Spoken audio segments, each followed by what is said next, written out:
ఒక్కొక్కసారి ఆలోచిస్తూ ఉంటే నాకు అనిపిస్తుందండి, మనదెంత విచిత్రమైన జనరేషన్ కదా. కూతురేమో కాలు కింద పెట్టకూడదు, ఏ పని చేయకూడదు అంటారు. కానీ వచ్చే కోళ్ళకి మాత్రం ఇంటి పని అంతా తెలిసి ఉండాలి అంటారు. కూతురికేమో అన్ని కాళ్ళ దగ్గరికి తీసుకెళ్ళి అందిస్తారు. బట్ అదే కోడలికి వీళ్ళ కాళ్ళ దగ్గరికి అన్ని సేవలు చేయాలని చెప్తారు. వీళ్ళకి ఎప్పుడు అనిపించదా ఏంటి ఈ ఇంటి కోడలు కూడా ఒక ఇంటి కూతురే అని?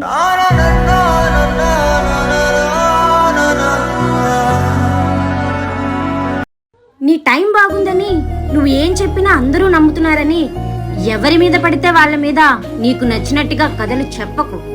ఎందుకంటే సమయం ఎప్పుడూ ఒకేలా ఉండదు. అది చుట్టూ తిరిగి మళ్ళీ నీ దగ్గరికే వస్తుంది. ఆ రోజున 10 మంది దృష్టిలో నువ్వే దోషివవుతావు. సమాధానం చెప్పినా వినేవాళ్ళెవ్వరుండరు.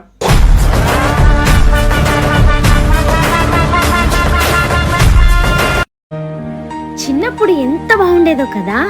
ఆట ఆడుకొని ఆడుకొని అలసిపోయి పడుకోగానే నిద్ర పట్టేసేది. కానీ ఇప్పుడు ఎంత పని చేసినా ఒళ్ళంతా అలసిపోయినా పడుకుందామంటే అసలు నిద్రే పట్టదే. రకరకాల ఆలోచనలతో యుద్ధం చేయాల్సి వస్తుంది. ఈలోగా తెల్లారిపోతుంది. అయ్య బాబాయ్, నాకు లెక్కలంటే చాలా భయం అండి. 10వ తరగతి పరీక్షలు కూడా చాలా భయపడిపోతూ రాశానండి. అంటే పాస్ అయిపోయాను అనుకోండి.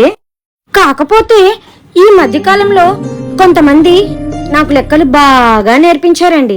మరి లెక్కకి లెక్క తేల్చాలి కదండి. అందుకనే ఆ దేవుడికి రోజు దండం పెట్టుకున్నానండి. నాకు ఒక్కరోజు ఇవ్వు దేవుడా, లెక్కకి లెక్క తేలుస్తాను అని. అరే, ఎప్పుడు నవ్వుతూ తిరుగుతూ ఉంటారు, వాళ్ళకి ప్రాబ్లమ్స్ ఏంటి? ప్రాబ్లమ్స్ ఉంటే ఎవరైనా అలా నవ్వుతారా?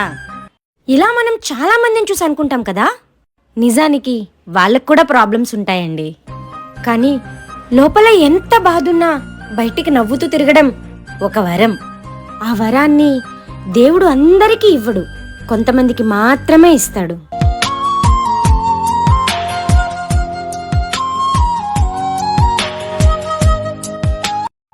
రూపం, రూపాయి రెండూ ఎప్పుడూ ఒకేలా ఉండవండి. అవి మారతా ఉంటాయి. రూపం చూసి వచ్చే ప్రేమ, రూపాయి వల్ల వచ్చే విలువ శాశ్వతం కాదు. శాశ్వతమైనది ఏదైనా ఉంది అంటే అది మన క్యారెక్టర్ మాత్రమే. దాన్ని మాత్రం ఎప్పుడూ వదులుకోకండి.